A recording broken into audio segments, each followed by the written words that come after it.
Hey everyone, this is Sean. Welcome back to my channel. Please help me out. Press the thumbs up button, subscribe, share, comment. I appreciate all of you.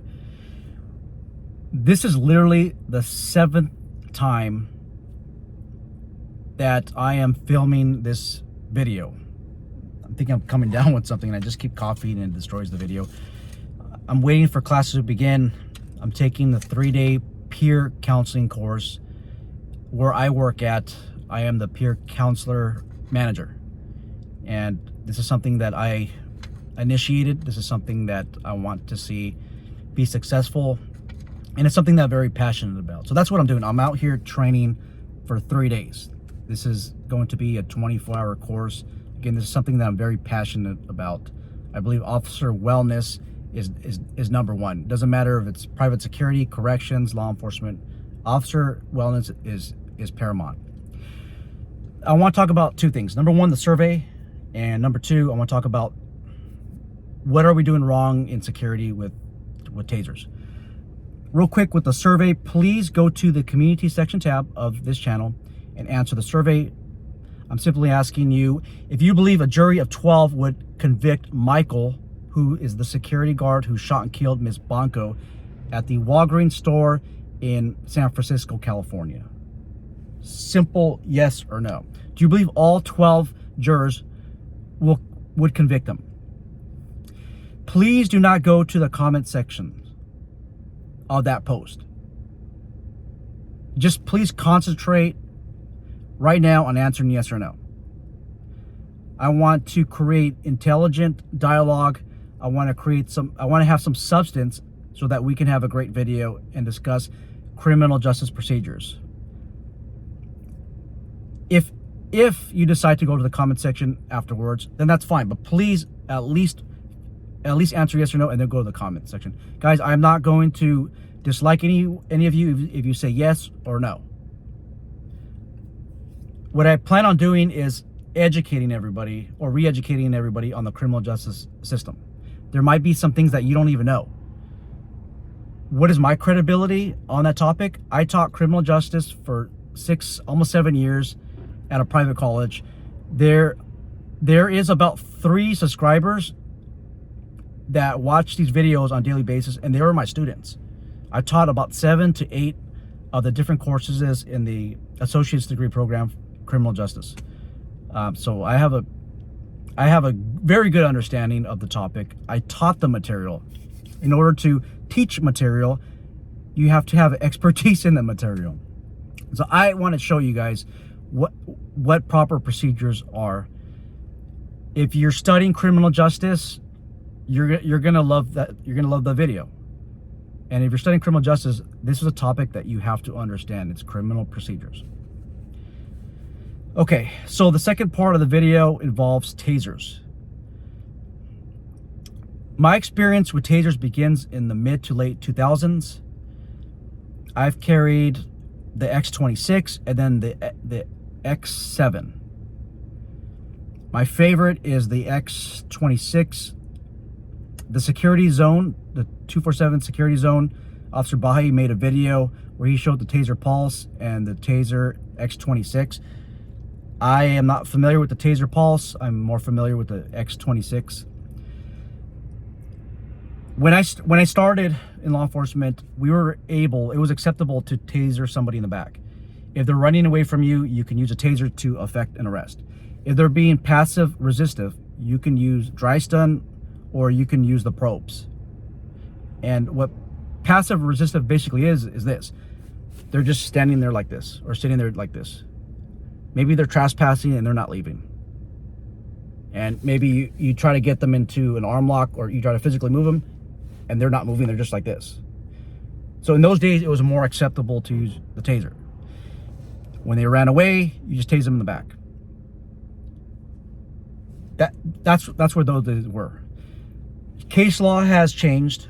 Those of you who've taken the taser course, the proper taser course, you'll learn that that's not appropriate anymore to taser somebody in the back. Now, that's not all circumstances, it's many circumstances, because what ends up happening is their legs will lock up, their body will lock up, and then they'll just face plant.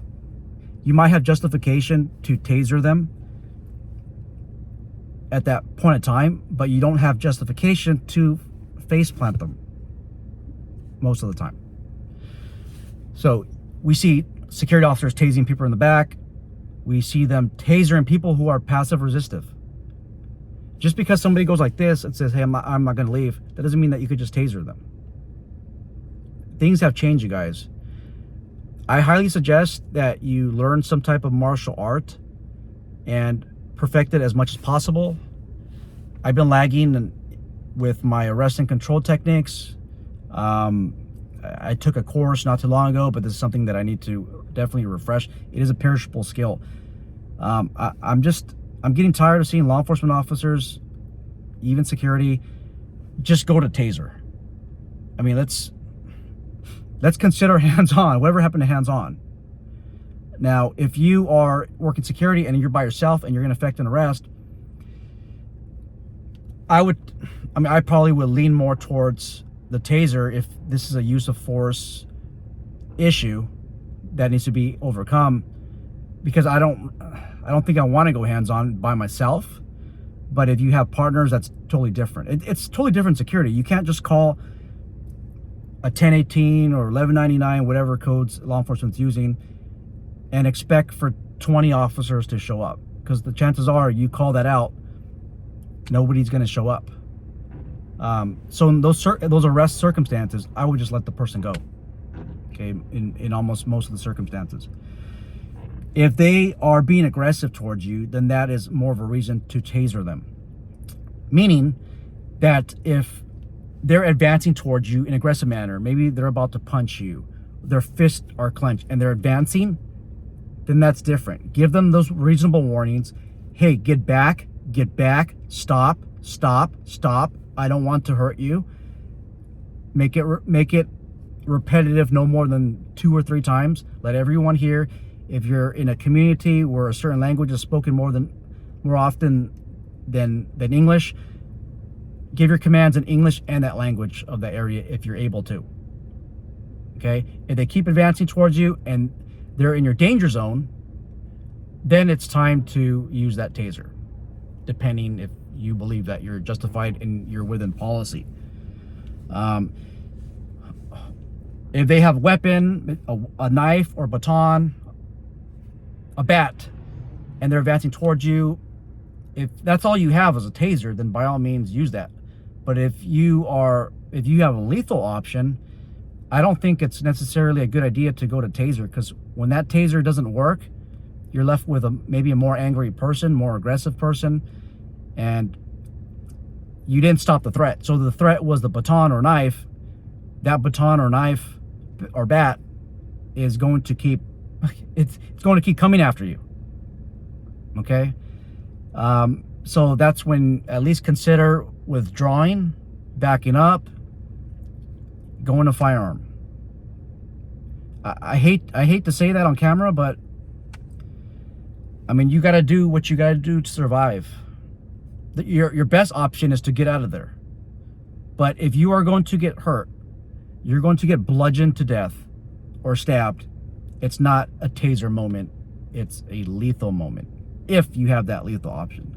Now, I know some of you are saying, well, I used a taser on a guy that had a knife and it worked. That's great, it worked. You're a very lucky individual. But it doesn't work all the time. Law enforcement will use a taser option when there's a lethal option. So you got lethal force on the subject, and then you have your less lethal. That could be a beanbag gun, beanbag shotgun, that could be a taser, or some type of launching device. In security, you normally don't have that option of having lethal coverage and less lethal. What we normally do in law enforcement is somebody on some of these scenes will say lethal and the other will say less lethal. In security, you're usually by yourself. Okay, but if you do have another security partner, and backing up or backing away, leaving the area is not an option, they communicate with your partner who has lethal and who has less lethal. And if you're lethal, you better be damn sure that you're going to use that to save your partner's life if it's absolutely necessary. Okay. Those of you who have Taser training, my question to you is, where did you get Taser certified and what are the qualifications? In the I think 2010, I went through the online civilian Taser course. It's a 4-hour course online. It's not within the standards with the 8-hour course, the law enforcement Axon course. And I use that course to do Taser training. The reality is this: you don't have to have any, in California, you don't have to have any Taser instructor certificate to teach a Taser course, to give that certification. You don't, which is crazy.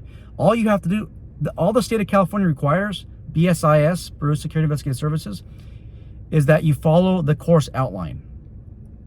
If you follow the course outline, then you can certify. And then in California, you don't even need a certification to carry. Now, when I say certify, I'm just referring to a certificate. So ask your instructor for the qualifications. Now, at that time, it's just something quickly that I wanted to get, the 4-hour online course. Hindsight, maybe I should have taken the 8-hour, the actual Taser instructor course, the law enforcement version. At that time, they didn't even have the security version. I think that you guys should take a course with somebody that actually has that Axon law enforcement certification, and it's a law enforcement security certification course. Don't take it with some of these ragtag companies where people have no experience. Take it with somebody who has experience, security related experience, and who has the proper Taser instructor certification. So that's all I have. Please take the survey. Please. That's in the community section tab. Take care and be safe. And I'm looking forward to the dialogue. Take care.